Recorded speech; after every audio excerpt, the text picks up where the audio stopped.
statements, but let's look at the facts. Since 1986, Congress has passed over 230 new or expanded penalties for drug and criminal offenses in this United States. 230 new penalties. And these penalties range from an automatic 5 years in jail for any person caught with a rock of crack cocaine, a piece of crack cocaine as small as a quarter. I don't have a quarter with me, but if you visualize what one looks like, yeah, I do have a quarter. If you have a piece of crack cocaine no bigger than this quarter that I'm holding in my hand, 1/4 of $1, we passed a law through the leadership of Senator Thurmond and myself and others, a law that says if you're caught with that, you go to jail for 5 years. You get no probation. You get nothing other than 5 years in jail. Judge doesn't have a choice. Now, the fact of the matter is, we've gone from there all the way up to saying, under the leadership of Senator Thurmond, and I'd like to suggest that I take some small credit for it myself as well, and others, the presiding officer, that there is now a death penalty. And we passed it a couple years ago. If you are a major drug dealer involved in the trafficking of drugs and murder results in your activities, you go to death. Go to death. That's going to be my new Joe Biden clip from now on. Go to death. That was the best when the way he emphasized the word rock. He's like, you got to rock. Whatever. Yeah. Okay. Rocket cocaine. Yeah. But yeah, it's hard to believe it's been a full week since that conviction of Hunter Biden. And we got some news to cover because it's been it's been a week, and we had another stream last night. So hey, Patty, how you doing? Good to see you again. Hey. Were you at Trump Stock last weekend? I was not. No, I didn't go. I had signed up for the ticket and stuff, but I was doing some door knocking, and I had a concert on Saturday night. So anyway, this didn't work out to go. People said they really enjoyed it. You know, I guess you didn't have, people who don't have a primary, it made sense to go. You know what I mean? But anyone who had to work on a primary, I mean, absentee ballots are next week. Like, yeah, we're actually trying to win the election. Yeah. So we're too busy to do a conference about the election. Yeah. But still, yeah. Like I said, I mean, Amber, I saw Amber tonight. I went to Tom Koneski's kickoff event for State House 21. Oh, I meant to go to that. Well, yeah, how was that? It was really great turnout, like really good. And good. So that's in the Novi seat, is that right? Yeah, Novi. And you know what? He's a great guy. The South Lyon area Republicans, they came and knocked for Josh Powell for State House 25 special election. They were there every weekend, and that was winter time, so respect, right? So I'm like, no, I'm supporting this man. He's a hard worker. He knocks doors, he gets out there, and he's been knocking for 6 weeks already, and he doesn't have a primary challenger. So good. He's somebody people should be emulating, Yeah, it's good to see there's people putting in the work.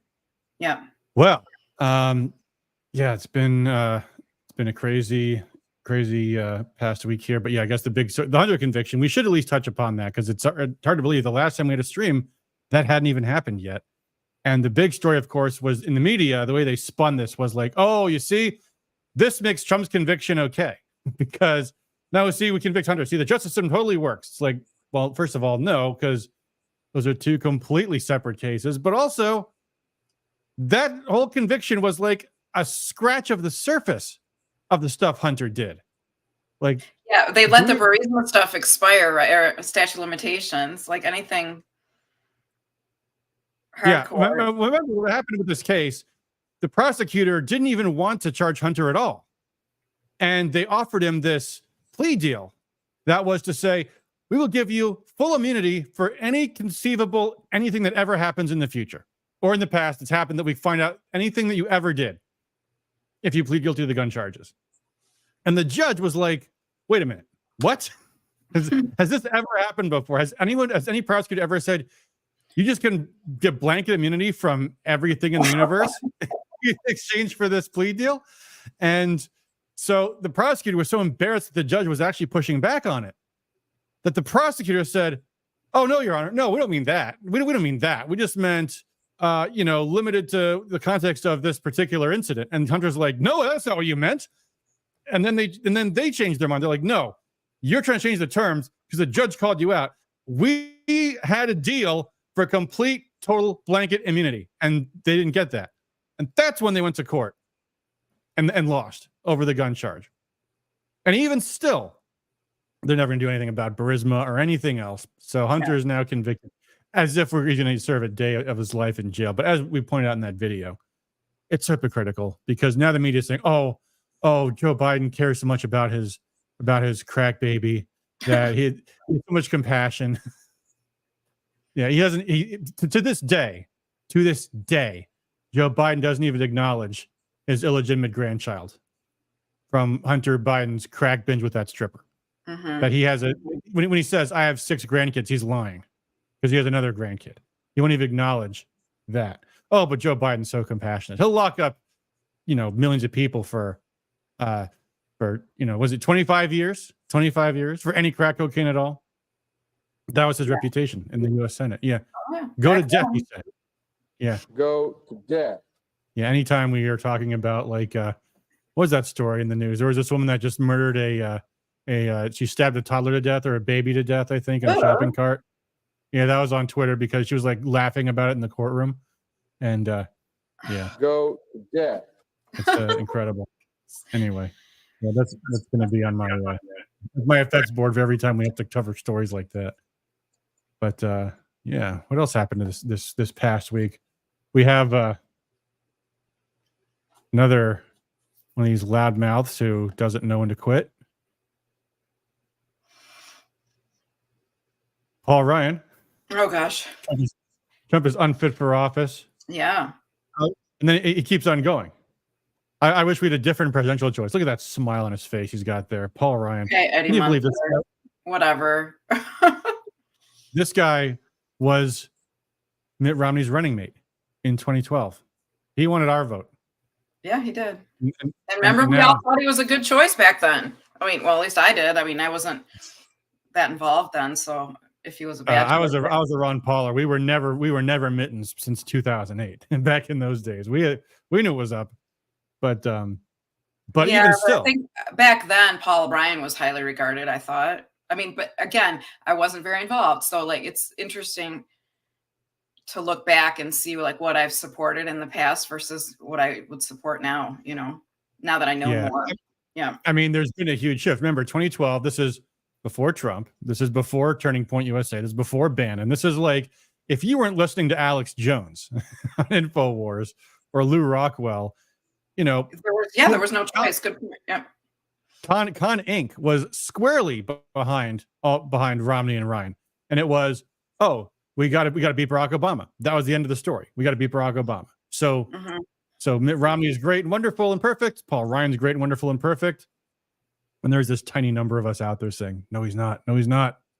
But now the cat's out of the bag because the conventional GOP wisdom is we just got to win. So you just got to accept the lesser of two evils. If you don't accept the lesser of two evils, if you don't put aside your hesitations about our nominee, then you're really helping the Democrats.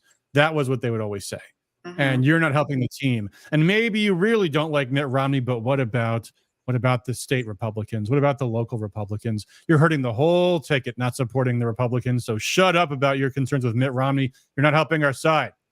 Yeah. Just attack Barack Obama. It's easy and help the Republicans win. And Ron Paul types got pilloried for that stuff because Ron never endorsed Romney. Ron Paul never endorsed John McCain. But then in 2016, when the shoe was on the other foot, what happened? All of a sudden, Paul Ryan, Speaker of the House, the most powerful Republican in America at the time. I'm not going to support Donald Trump. No, I'm not going to support Trump. Who cares about the ticket? Who cares about, Right. I mean, for the first 2 years, we had the House and the Senate, right, with Trump, and they were all blocking him left and right. For two full years, all he did was sabotage Trump's agenda. And this guy goes on Fox News because he's a board member of Fox News. Remember that, folks, next time you tune into Fox News. But it wasn't just Fox. It was everybody. It was even Rush Limbaugh. It was all of them. The times they have changed. Mm-hmm. And it's good. What else has been happening this week? There's been some. Well, let's save World War III for another moment. Some health freedom news happened. Some good stuff. Huge legal victory. Let me bring this one up. The Health Freedom Defense Fund won a lawsuit against, I think, the LA school district on the vaccine mandates. And the particular issue here was that the court had said that, basically, so there's this one of the worst decisions in American history, the Jacobson case, which was the case for vaccine mandates, basically. Jacobson versus Massachusetts, a horrible Supreme Court case to begin with. But they said that, we can mandate vaccines to prevent the spread of smallpox. So never mind your liberties or your rights, because science is what basically the case was. There's a few others. There's the Korematsu case, of course, and there's one other case regarding forced sterilizations that are just disgraces in American case history. But this other court had Central District of California held that, the Jacobson case applies to the COVID vaccine mandates too, even though they never showed that the COVID vaccine actually prevents the spread of the disease. So the majority in the Ninth Circuit actually said that COVID jabs are not traditional vaccines. They don't prevent the spread of COVID. They only reduce the symptoms. Therefore, it doesn't have this public service interest. So they said they misapplied Jacobson, and therefore the vaccine mandates go away. Huge health freedom victory. So that's something. And did it say educators? So did their teachers union? I'll bet the teachers union was on the side of the forced vaccinations. Health Freedom Defense Fund, California for Medical Freedom, and individual plaintiffs have won their appeal. Yeah, so these were the plaintiffs in the lawsuit against the vaccine mandate. So there is a group of educators for medical freedom. Okay. Right, but not a teachers union. Okay. Yeah, it's just some organization. Probably some kind of 501c4, if I had to guess. Mm-hmm.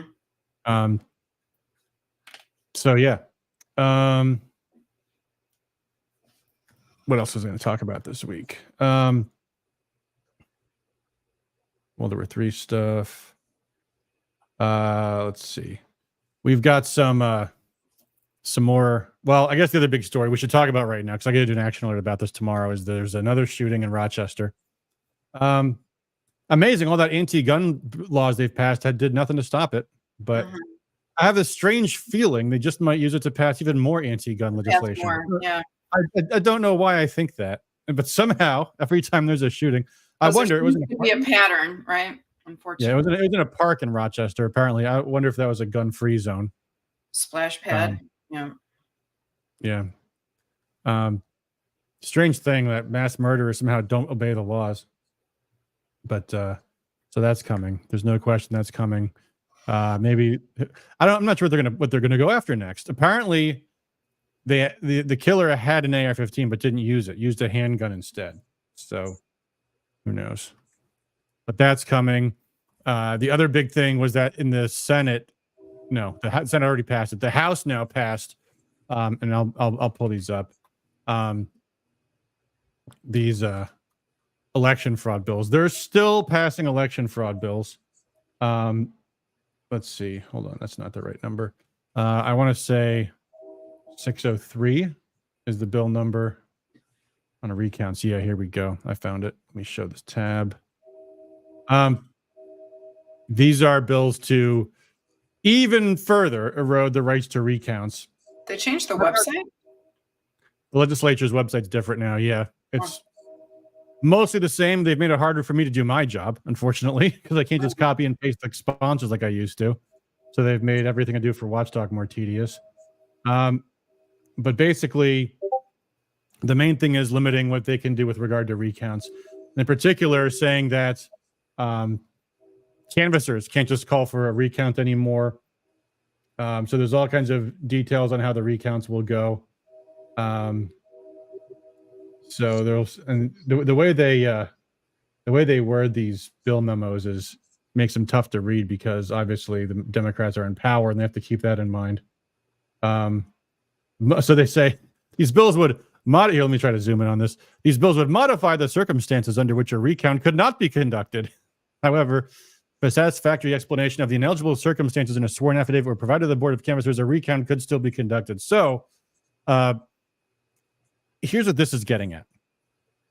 One of the big problems that Detroit has is election fraud. And one of the things that they do is they make it so the precincts don't balance. So in Detroit, I want to say it was 2020, maybe it was 2016. I can't remember now, because this has been an issue that's been going on for years and years.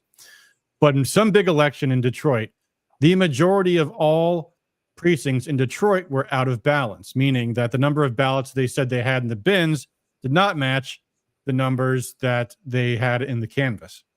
So under Michigan law, if the numbers don't line up, then a precinct is what is called unrecountable, because now there's a concern that there might have been ballots added in. You know, if there's, isn't that when you would want to count them? Well, what we proposed in our legislation was you should be able to at least check them, but they shouldn't automatically count, because here's the thing: if the seal is broken, you can't recount a precinct, because the seal has been broken. Therefore, things might have changed; they might have been altered. And a big flag on that would be if the numbers don't add up. So in Detroit, something like a majority of all precincts, the numbers didn't add up. And in about a third of those, they're off by 1, and more of those, they're off by 2. And then some, they're off by 3, 4, and sometimes even more. So huge counting problems. And in a recount, now there's a question of, okay, well, how can we say, well, if these numbers don't match, then how can we say that the new recounted total should count and the old ones shouldn't? So what I proposed in a bill that we introduced back in 2021 that never got a hearing, thanks Ann Bolin, was that they should at least be able to count them and see, because maybe a court of competent jurisdiction could say, okay, let's look at this, and based on these facts, here's the first count, what the recount was. Maybe this makes sense, maybe it doesn't. Let's see. Under these bills now, no, you can just recount them. So the numbers didn't add up. That's okay. No problem. We can still do a recount, even though there was something clearly wrong with them in the first place. So, yeah, those had passed the Senate. They have now passed the House. There's been some comments about these. In fact, Jim Runstead, I think, really went out on this one. He's been talking about these for a long time. Let me see if I can find what his comment was about this. Hold on. I know it's here.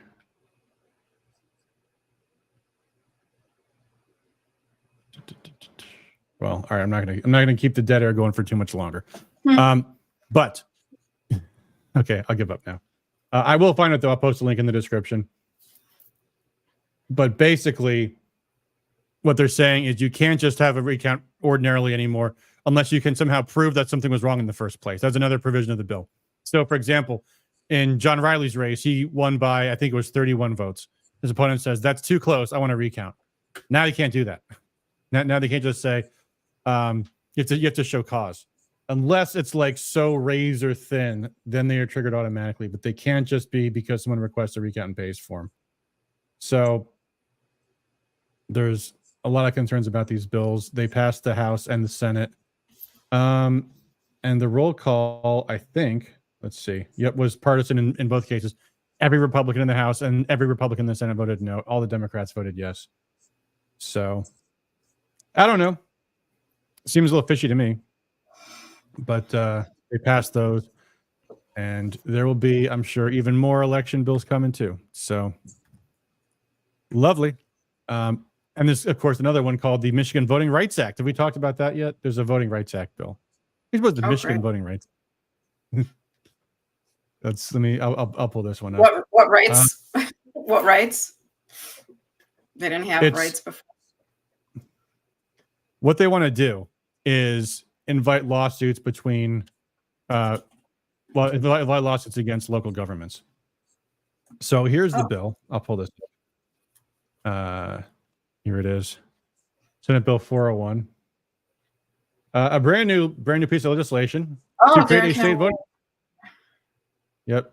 All the craziest Democrats in the Senate have sponsored this bill called the State Voting Rights Act.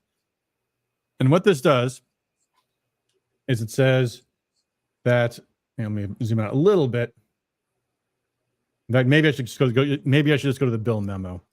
But basically, it says here's one part of it: a local government shall not impose any qualification for eligibility. And what they basically say is, you can't do anything, any policy. This is one part of many things that are all doing the same thing.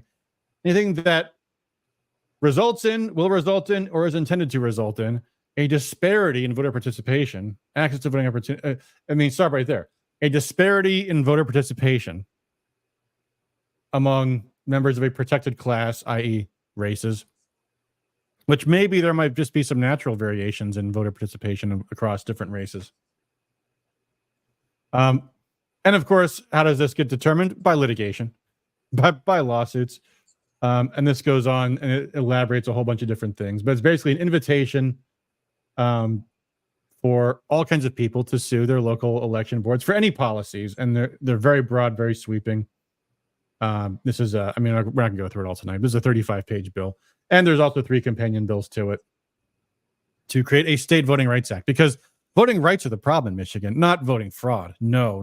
The problem is just there's not enough people who are trying so hard to vote and just can't do it, even though they're automatically registered, even though they're given ID cards, even if they're not, legal citizens. That's coming. But they just somehow can't vote, even though no one's checking their IDs. They just can't figure out how to vote. It's amazing. Even though there's same-day voter registration, they don't need ID. We still can't vote. Somehow they can't vote even still. It just doesn't stop. It does not stop. This bill, I believe, they're trying to push to the Senate in the next couple of weeks. So we'll see.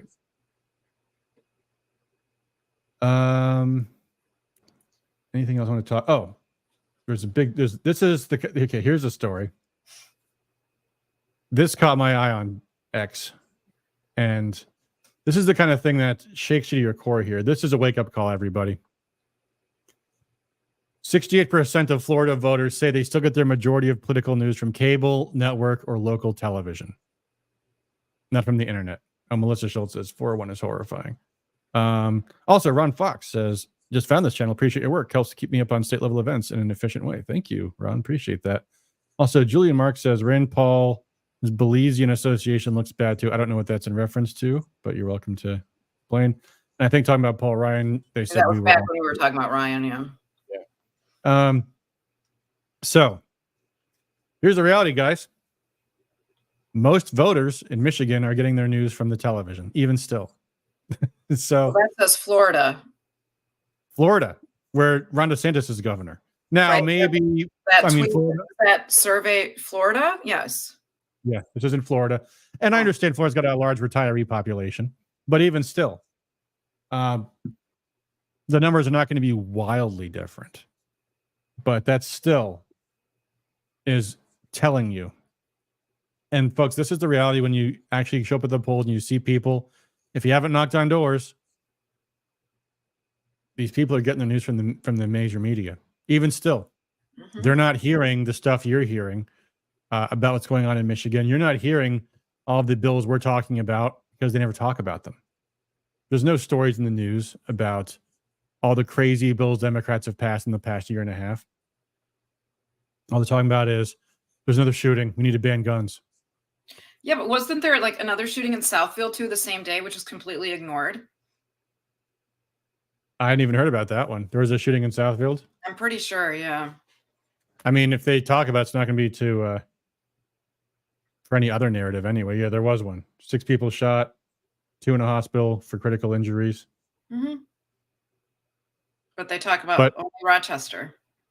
If they were, it would just be for the same narrative purpose anyway. We got to ban more guns. Not because, Southfield has a crime problem. No, it's just the guns are the problem, not the criminals. But yeah, folks, if you're not out knocking on doors, this is about how many voters are going to still be believing the mass media's narrative. Trump's a felon. You might be the people that watch the trial day after day after day. You might know everything wrong with that trial, like the eligibility of even the charges, that Trump was the victim of Stormy Daniels' blackmail and lies, that he has a right under the law to, pay someone to be quiet and not to spend his campaign. You might know the legal arguments, but you think the average Joe does? No, they're looking at what they see on TV. Well, what did they say in that Leadership Institute training? Like 3% of the population is informed. 3% of the population participates in politics beyond voting. And I think that's even a high estimate. When the class I've taken many years ago, my political mentor said it's like 1%. Other than voting and maybe donating money, most people are not active in politics at all. So I worry. I saw there was a Trump boat rally the other day, and it was in Michigan someplace. It didn't say where in Michigan it was. It was from St. Clair Shores down to Detroit. So it was the same day as the Turning Point stuff. Everything was going on the same day, Saturday. Well, that's cool. But isn't it just people partying in their boats? Is that really knocking on doors and winning the election? No, it's people doing what they like to do, which I'd like to do. I mean, yeah, it'd be fun, but yeah, it's people partying in their boats. That's all it is. And but the other good news, though, was, and I talked about this last night, is that Jocelyn Benson lost a lawsuit this week on the signature match requirements. She has been ordered yet again to actually verify the signatures of people that turn in their ballots. They can't just presume that they're valid, which is weird because they certainly don't do that for candidates running for office. They're right. How many of them? Yeah. But it brings up a couple of points. I mean, and first thing, I talked about this last night, which is you need to actually enforce that, folks. So be sure you go to rescuemichigan.com, scroll down and click that link to join the election protection team. There's the link, and become a poll worker. Sign up and become a poll worker so you can actually be the person checking the signatures and verifying them, because that is where vote fraud actually happens, folks. It's not the gnomes in Zurich hacking into the voting machines. That would be a problem, because there's a voting machine in every precinct. They have a lot of machines to hack into. That's the thing people don't get about this election fraud stuff. Oh, they can just hack into any machine. It's possible to hack into a computer sometimes in some circumstances, but you never know where the recounts are going to happen. And somehow, whenever they pull the paper ballots out and count them, they seem to match. Level 1 says the clerk is the one who verifies the signatures. The clerk is the office who verifies the signatures, though. In Detroit, they pay people to verify signatures. They don't just have one person do it. One of the witnesses who testified that they didn't check signatures was a woman named Jessie Jacob, who worked for the city of Detroit. So, yes, sometimes it is poll workers. That's the lady. She testified. Yes, she did. She did. Yeah. We need more of them. But anyway, the other point, though, too, is that the right lawsuits do win. And I bring this up because I saw this on X the other day.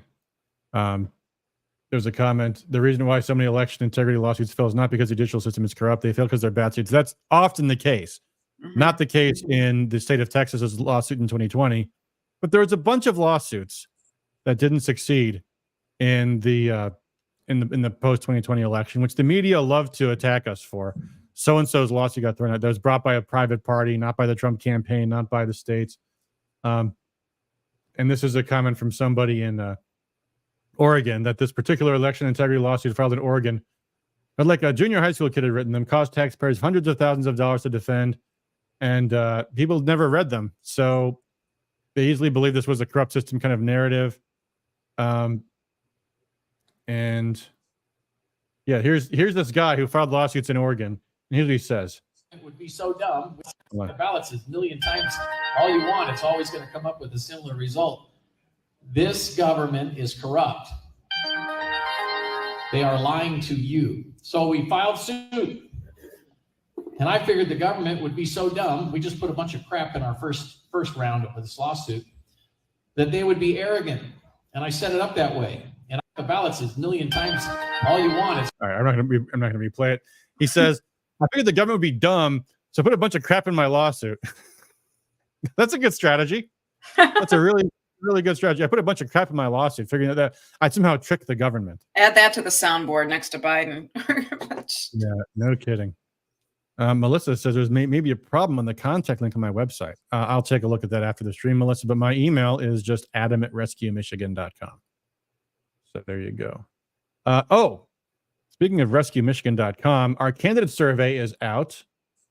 We talked about this on last week's stream, and we have finalized the questions. We have sent these out to almost every state representative candidate. I did not send one to James Chapman. I'm not spending 60 cents of my donors' money to send a convicted felon, attempted murderer, ball-kicking nutcase a candidate survey. But we will note when they don't get a survey, the very few who are like beyond even eligibility to get a survey. I will note that. I'm not going to lie and say they didn't complete it. But we have sent some surveys out, and we have gotten some back already. We told candidates to get them back to us by July 1st. We will let you guys know whether or not they turn them back in. They can fill them out on our website. They all got a letter. Democrats too? Democrats too. In fact, it was funny because 2 years ago, I didn't send the incumbents a survey because why bother? They have a record. And so we just listed, said incumbent not surveyed. This time I sent them to the incumbents. Maybe because I didn't think of it until I already printed them off. So I sent them to the incumbents. So we will see what they say. However, the incumbent surveys are also going to be put next to their voting records. So we'll see. Yeah, so they'll have that too. But these are the final questions that will be surveyed. They are all yes or no, black and white, up or down questions. Every once in a while, I get a candidate that sends back their survey with some long-winded essay about some question and why it's complicated. So we'll see. But here's the questions I came up with. Let's read them together, shall we? We will have results from the candidates in 2 weeks. So the first question, will you restore Michigan's right to work law, which protects workers from being forced to pay dues to a labor union as a condition of employment? Pretty straightforward, that one. Probably the easiest one on the whole survey because Republicans would vote yes on that. You would think, although some sitting lawmakers voted no to pass right to work the first time, like Dale Zorn, for example. So right to work was not unanimous partisan bill the first time, but we'll see.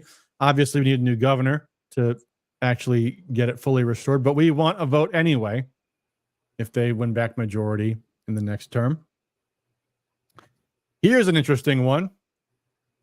Will you oppose any legislation to require personal financial disclosures as a condition of holding public office? That was Prop 1. Part of it. Yeah. And not just Prop 1. There have been a bunch of lawmakers pushing for this crap. And the attitude is this is transparency. I don't think you sacrifice your financial privacy as a condition of becoming a public official. And the Democrats have been pushing this stuff, and Republicans and the media's been pushing this stuff too, by the way. All the Lansing press corps. We want FOIAs for everything. We want to be able to look at your personal finances. Of course, the real motivator for this has been, and a huge driver of it has been, Donald Trump's tax returns, which should give you some idea why they like this idea. Oh, because we can attack the personal finances of any Republican that files for office. It will discourage normal people from running because, people don't want to lose their financial privacy. So you'll have fewer average Joes running for state legislators. And that's all bad stuff. So, and by the way, Patty, to your point about Prop 1, that was actually thrown in there to help get it passed. The real reason they passed Prop 1 was for the term limits extension. Extend their term limits, which they were, people didn't understand that they were actually extending term limits. Yeah. And guess who paid for all this crap, by the way, guys? Guess who put that on the ballot, who lobbied for it? The Michigan Chamber of Commerce. So that so-called conservative outlets, the people that care about Michigan's economy, are actively destroying the Michigan economy by helping get Democrats elected and attacking the Republicans. So there you go. That was what they thought was a good sweetener. Well, I know people who were like, well, I don't agree with the one part, but I do agree with the other part, so I voted for it. Yeah. I don't remember which way it was, but I'm like, no, just don't vote for either. Then if you don't agree with one, you don't vote for. Yeah. Yep. The Most High says, I will not be voting. Well, all right. Then don't complain. And the government takes all your money and erodes all of your liberties. Next question. Will you vote to create an individual cause of action? And I put in parentheses lawsuit in case some people don't know what that means. It's a social network that holds itself out as a free speech platform, but censors its users based on content or viewpoint. That was actually a bill Representative Riley introduced in 2019. I wonder who his staffer was back in that day. That's a bill for social media neutrality, and that if they're going to censor speech on the internet, they can't pretend they don't. That's, I think, a very good way of getting at free speech on the internet, because they also say, all these social networks, YouTube pretends they don't censor speech politically, even though they very obviously do. So that's what that bill was all about, and getting around that libertarian but more free association, because, okay, fine, you want to say that as a social private network, you've got a right to censor speech, fine, but don't pretend that you don't. Holly Valade, by the way, Holly, call me. People have been asking, people have been trying to reach you. Also discourage people from running since they are requiring it of candidates, so you might not even get elected, but you have to disclose all of your and your spouse's finances. Yeah, exactly. Oh my God. Your spouses too. Yep. Someone should bring suit against that, in my opinion. Number 4, will you support a constitutional carry bill that would affirm the right of any law-abiding citizen to carry a firearm concealed without a permit? I have surrendered the language on this because I don't think it should be called constitutional carry. I think right to carry is a term that's shorter, simpler, easier to understand, but constitutional carry is what everybody else is calling it, so I'm calling it constitutional carry too. But yeah, your First Amendment is your CPL. Second Amendment is your CPL, in my humble opinion. Every gun rights group supports this, and many states have been passing these. Michigan failed to. Thanks, Rick Snyder. And we want to really push back on that. And of course, also repealing the red flag law, which allows governments to deprive law-abiding citizens of their gun rights without due process of law. Democrats lie about this constantly. Oh, there's due process. There's an ex parte hearing in which you're not even aware that there's a hearing. You have no representation. You have no opportunity to present your case. You don't even know what's happening. Someone just says you're a threat to yourself and they take your guns away. That's their idea of due process. And that's what they passed into law last year. Somehow didn't stop the shootings that happened this past weekend. Strangely. Imagine that. Someone just didn't take the guns away from that person. But, it's not this could be weaponized. Except when they have been. Like in New York, where they passed a red flag law. And a woman who had an abusive live-in boyfriend who had a restraining order against him, he called the cops and said she's a danger to herself.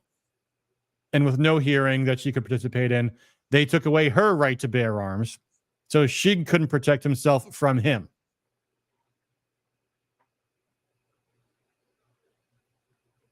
The Most High says, there is one man I plan on voting for, Joshua, which I believe is the pronunciation of Jesus, which, yeah.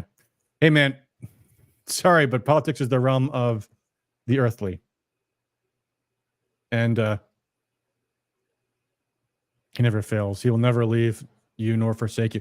Yeah, he also says, the horse is made ready for the day of battle. The outcome is of the Lord. But you are the horse. And if you don't fight, you are going to get walked over by the people in power. And if you want to abandon any agency that you have to control who is in control of your life, then, well, that's your decision. Yeah, Lauren Turner says we can vote for Yeshua. Right. Anyway, question 6. Will you oppose any legislation that will create enhanced punishment based on perceived motivations of hate or special class status of victims. That's the hate crimes legislation, of course. And obviously, that's just another way for them to extract special penalties by going into your mind. All right, next category of questions, health freedom. This obviously is the Emergency Powers of Government, the Emergency Powers of Governor Act, which was used for the lockdowns. This is the same question we asked 2 years ago. Will you vote to terminate all emergency powers of government? And obviously, guys, this is an invitation for abuse. Well, we have a dictator in Ukraine, Vladimir Zelensky. He was elected president. The Constitution in Ukraine does not allow him to stay in office under martial law because, why would any constitution allow that? Oh, yeah, the president's term of office is limited unless he declares himself the dictator because of martial law. But that's what Zelensky did. He gets away with it. Why? Because the U.S. government allows him to. But ordinarily, no, that's crazy. Well, that's what the governor got away with doing. Oh, there's an emergency. We can suspend the Constitution now. We'll just destroy two co-equal branches of government. And just, yeah, I'm the dictator now. That's what she did. Killed a lot of people. Question 8. Will you vote to prohibit any entity, public or private, from requiring proof of vaccination or any other drug usage as a condition of employment? Boy, here's one to piss off the libertarians. Some might say, well, a private entity has the right to force its employees to get vaccinated. Really? Because I don't think when they signed up for the job in 2018 or before in your career, they understood that they were going to be made to force to take drugs as a condition of taking that job. I think I've argued about this in more depth in other shows. There's no reason to really get into this too much tonight. And I think, maybe we lost Patty, but if she comes back, oh, there she is. I'm here. Hey, I'm just getting drowsy, so I turned my camera off so I don't look. Oh. I'm still here. Hey, Patty, you work for a private company. Sure do. They don't happen to, feel any pressure from the government to, vaccinate employees or anything like that, do they? 9.8 billion pounds of pressure. Oh, that's all. Yeah. So it's not, the world's not entirely it's not entirely isolated, public versus private. So yeah, I think vaccine mandates are a little odious in any circumstances. Anyway, number 9, mask mandates, including for public schools and public transportation. Any government agency. Your taxes pay for the buses, so you should not have your liberties checked in at the door to ride one. Will you vote to prohibit local governments from imposing lockdowns, mask mandates, vaccine mandates, and other infringements on civil liberties? Again, there's another libertarian sticking point. This whole, local government, local control, yada, yada, yada. I don't support any size of government infringing on your civil liberties, and especially at local governments where you might have some crazy. Right? Yeah, no way. I mean, you can't be expected to know what your laws are in every municipality, like local gun bans. Another thing the Democrats want to do, by the way. Oh yeah, so just whenever you're driving with a firearm, driving through 10 different townships on your way to wherever, any one particular place you might get pulled over, all of a sudden you are in violation of some local ordinance. That's crazy. Local governments have a local role. Property taxes, schools, police, fire. That's about it. Zoning, parks, not much else. And local liberty is the paradigm, not local control. You want to have the state prohibiting local governments from infringing upon your liberties. You don't want any level of government violating your liberties. This one thrown in particular because of the Amos Miller case in Pennsylvania, but the states love to regulate agriculture. And that's true in Michigan too. There's all kinds of crazy stuff we see. Lots of fishing regulations have been coming through this past year or so. And most of it is all guild protection. That's what is going on with Amos Miller's case, is big agriculture attacks independent farmers, Amish people in his case.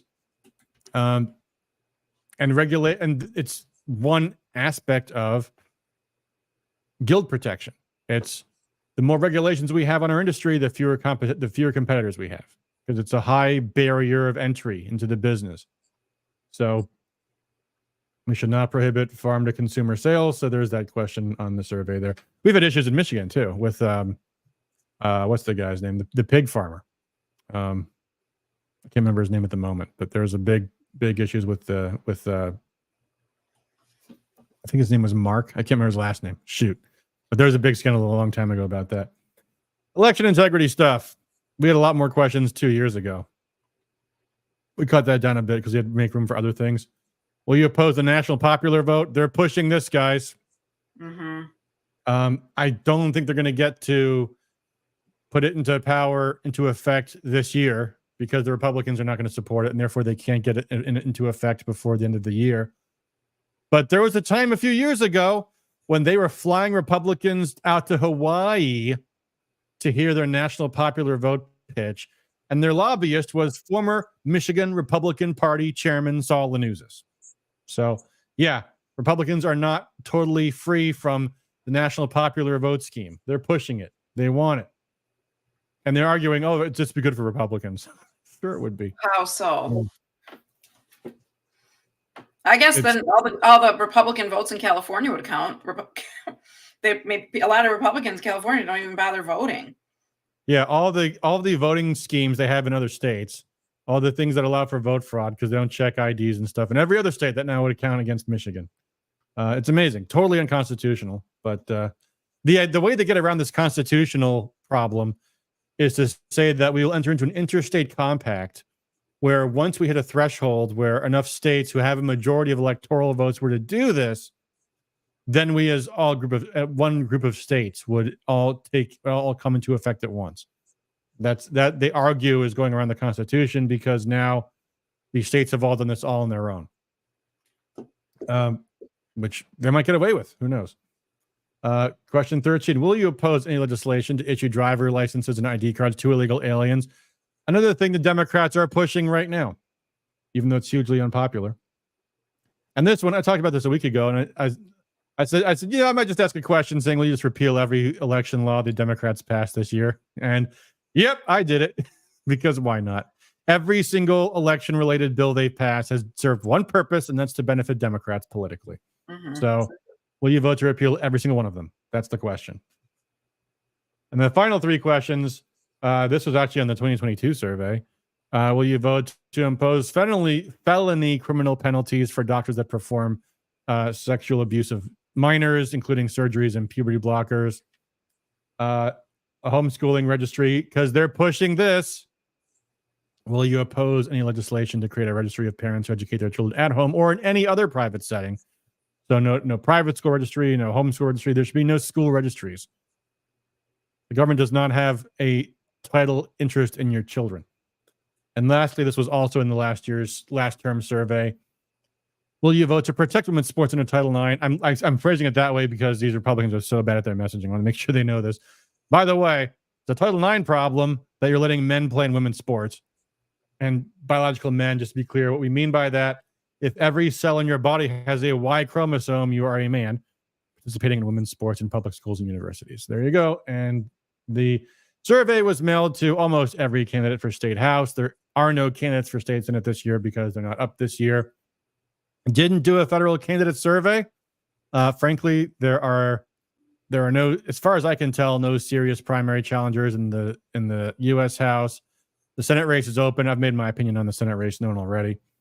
And yeah, so this went out to 312 candidates for state representative, all but three. I'll tell you who the three are when the survey results are disclosed. And there you go. You can fill out the survey at our website. If you're a candidate, you should have gotten a letter in the mail for this. And also, you can contact us with that form there, which someone said there's a problem with tonight, but I'll look into that and see if it can be fixed. All right. What else do we have to cover tonight? Let's talk about some World War III stuff. There has been some World War III news this week. There's a peace conference in Switzerland, which, was such a huge smashing success that you probably didn't even hear about it in the news. Biden didn't go. Biden didn't even participate, even though he was right there. He was in Italy for the G7 conference a couple days earlier. They probably planned the peace conference in Switzerland for Biden to be there. Biden didn't go. He sent Kamala. China didn't go. They didn't even bother. Russia was not invited. Some peace conference. This is for Ukraine, by the way. This is Zelensky's. The real reason they had this is because Zelensky is an illegitimate dictator. And they had to look, see all these world leaders talking to Zelensky. He's not illegitimate, even though his term expired. Even though the Ukrainian constitution does not allow anyone, the Ukrainian constitution does not say the president can declare martial law and not be subject to elections anymore. His term expired over a month ago, or like just under a month ago. I think the 21st of May, his term expired. So this peace conference, Russia says, this is our final offer for peace. We're keeping the territories we've taken, and you still can't join Ukraine or can't join NATO, and you can't oppress Russian speakers in Ukraine. That's our final offer. Take it or leave it. Of course, everyone just nope, forget it. We're not going to do that. So one more time,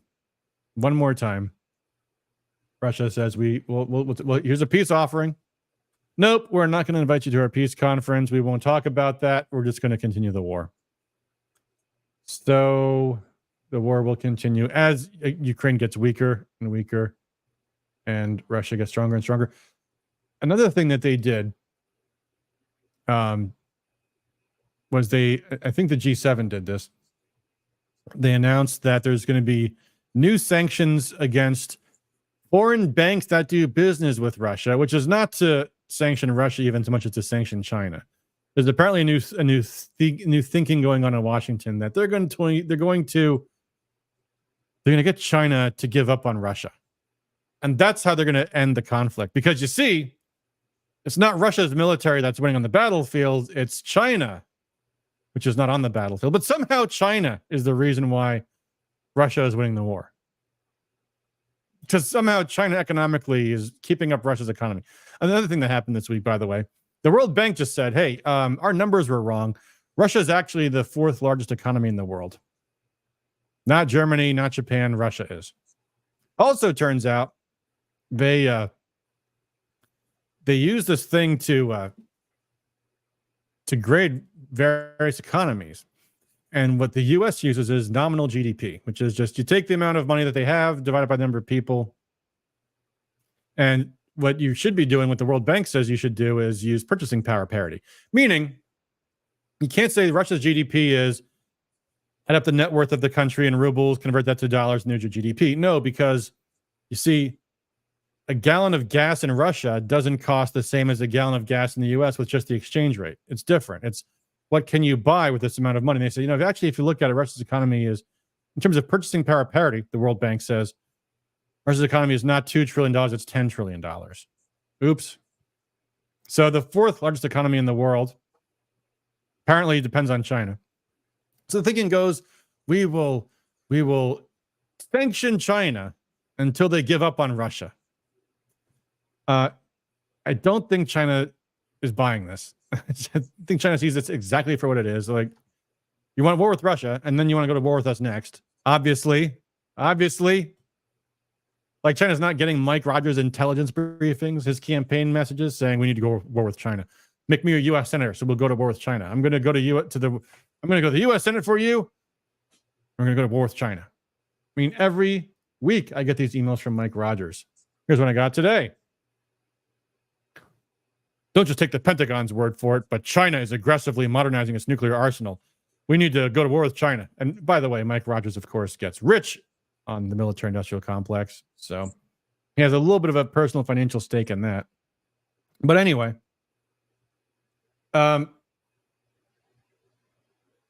somehow our leaders think, despite everything they've said would happen not happening, oh, we're gonna back Ukraine, Russia will back down.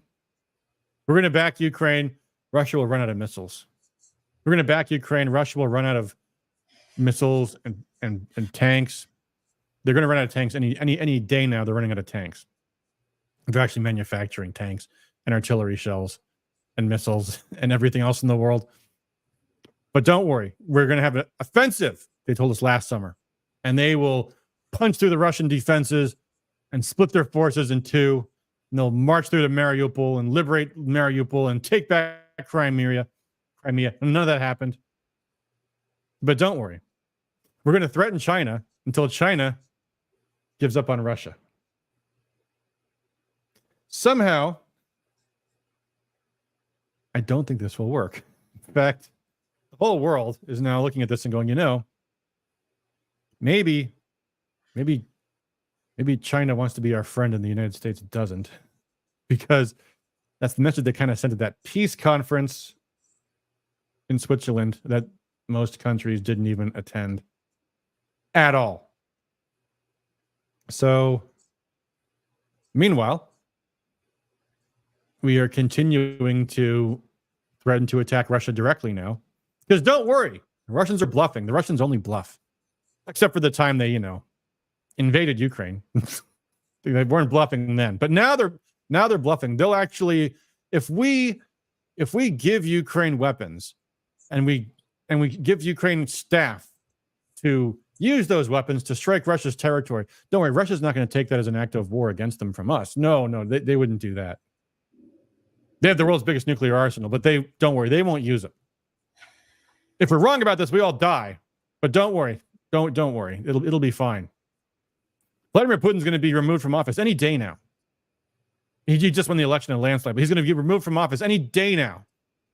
The Russians are going to rise up and remove Putin from power. But there is a problem that all of these geniuses in the administration are very keenly aware of, which is that just maybe, Trump will win the election. And what would happen then? So they have some insurance policies. Policy number one, they have a 10-year Ukraine deal, which they signed. Unfortunately, they couldn't get Congress on board. So it's just a gentleman's agreement. But the plan was going to be to say that Trump can't stop sending money to Ukraine. It's a 10-year aid package. So their new plan now is to allow the Department of Treasury, and by the way, this is being floated by some of Trump's people too. We will allow the government to raise all of its money through tariffs. So wouldn't that be great? We'll have no income tax. We'll just make all our money from tariffs. We'll tax Chinese imports. Well, yeah, except you might have, a shortage of goods then. You can't import things. It's all, it plays into a lot of Trump's messaging. Hey, we're going to bring manufacturing back, so we'll tariff the shit out of everything. Which is all about setting the stage for more economic war with China and for hard war with China. The other thing they've been talking about doing is allowing sanctions on Chinese entities that do business with Russia. So apparently, nobody else in the world will figure out what we're doing. No.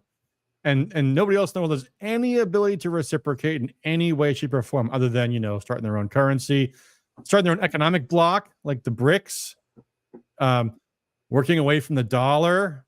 Nobody in the world's going to do that. In fact, they have another great idea. They're going to seize Russia's assets or seize the interest on Russia's assets and use it to finance the war in Ukraine. And don't worry, no one in the world's going to go, hey, wait a minute, you can just seize people's assets? Maybe we shouldn't keep our money in your banks then, because you wouldn't want you stealing our assets someday. So there's that. The other thing they've been talking about for months and months too is civil service reform. What's that about? Well, the idea is that if Trump takes office, he's going to want to fire everybody because the Biden administration has already cleaned house at the FBI. There's a congressional hearing this past week about how they were asking FBI agents if they supported Trump or if they had any signs of MAGA and they'd have security clearance problems. They were doing everything they can to purge anybody in the civil service who was possibly a Trump supporter. So they expect when Trump takes office, if he takes office, we're going to fire a lot of bureaucrats. Because what happened in the first Trump term? Tons and tons and tons of bureaucrats blocked Trump's policies. So this time Trump might be serious about firing those people and putting in people who are going to implement his agenda. We're going to make it so you can't fire them. Even though they weren't elected and you were, Mr. President. The name of the game right now is crippling a potential incoming Trump administration. So they're putting in policies like allowing the Department of the Treasury to sanction entities that do business with Russia or China. Because maybe Trump wants to have a foreign policy of trading with people. Nope. The Treasury Secretary has decided to sanction these foreigners. And, you know, you would think because the American people don't elect the Treasury Secretary, they elect the president. The president could hire someone at his pleasure. But we saw how that worked in the first administration. Not easily. So all these things are happening behind the scenes to try to cripple the next Trump administration. And on principle, you know, I like the idea the president should not be all powerful over Congress. Congress delegates a lot of its authority to the bureaucrats. But foreign policy, the American people get only one vote on foreign policy when they vote for president. If they vote for Trump, they're sending a very clear message. We don't want war with Ukraine or war with, frankly, all the wars that Biden has started. The war they want with China, the war Mike Rogers wants with China. I think a war with China is going to go, guys. Well, here's a clue. The National Defense Authorization Act passed the House last week with a provision in it to automatically draft men. And in the U.S. Senate, the draft they're circulating has a version to draft women. So what you've seen in Ukraine, Zelensky's conscription policies, which have come to literally pulling guys off the street and throwing them into vans and shipping them off to the front lines. What do you think is going to happen if we have a war with China over Taiwan, where China has the home field advantage, where China has 1 billion people, where China has more manufacturing than we do, where China has more allies than we do? Think they're going to need men and women? Where are they going to come from? Because recruitment's kind of down, in case you haven't heard. Military's having trouble recruiting people. So they got that covered too. Looking to reinstate the draft. Which, make no mistake, the draft is slavery. That was true in Vietnam. It's true today. You're being forced to work against your will. You might die. Yeah, that's called slavery. Oh, but they'll pay you. So it's not slavery. It's not slavery. If they'll pay you what they choose to pay you, you have no say in that, by the way. You know, if you say, no, I'm not going to work unless you pay me X dollars, well, they'll force you to work anyway. But no, it's not slavery. It's something completely different. Nope. So all that happy stuff is going on as we speak right now. So the war continues to grind on in Ukraine. Zelensky has become increasingly desperate for troops. They can't find any more. They've run out. They have a demographic crisis. They're losing on the battlefield. They're out of money. They need more money. Europe just agreed to loan them money. They'll get that money back. $50 billion. Gone. And somehow they want to drag this all out past the election so that after the election, they have more freedom. So I guess to end the show, it's after 10 o'clock. I think we've covered a lot of topics tonight. I guess we'll end where we were a moment ago. Oh, Patty's back. Hey, Patty. I just came back to say goodbye.